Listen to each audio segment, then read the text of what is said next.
He's just standing there, still. It's been 2 months since I started seeing him. I walk through Roswell Park every day after school, usually. I stay at school for longer to study for my GCSEs and A-levels. Since it's winter, it does get dark pretty quickly. But lately, I've been noticing a disturbance in the woods.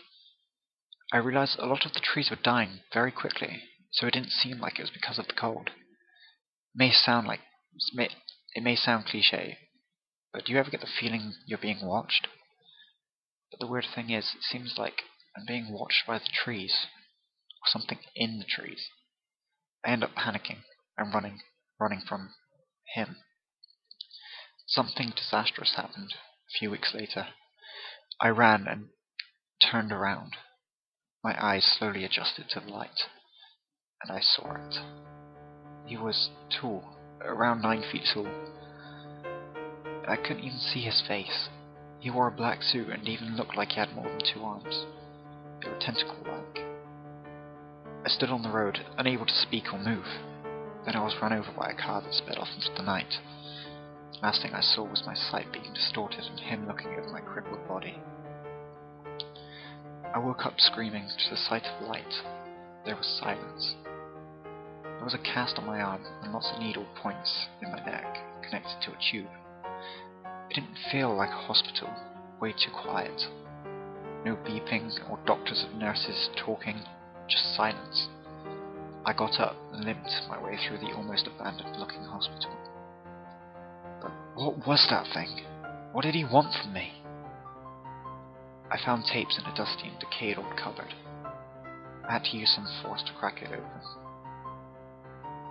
The tapes looked brand new. I took the bag and limped through the hospital. I found a long hallway that looked like an exit at the end. It stood, staring at me. All the lights suddenly turned on, one by one, at the end.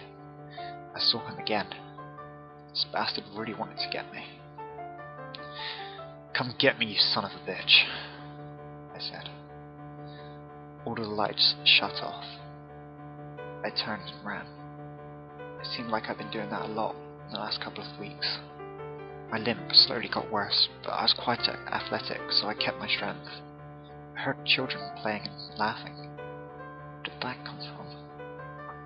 Through a bunch of dirt and debris, I saw a slightly cracked window. I realized this was probably my only exit. I threw myself towards the window and flew out of the building. Luckily, I was only on the 2nd floor, so the only damage done were shards of glass in my arms and legs. I couldn't even tell what time of day it was. The sky was completely grey. No sign of sun or moon. After limping away, I kept telling myself, he will forget about me. He will forget about me. He will forget about me. I finally arrived home. I felt a wave of relief. I can go get this shit all off me and then go to bed.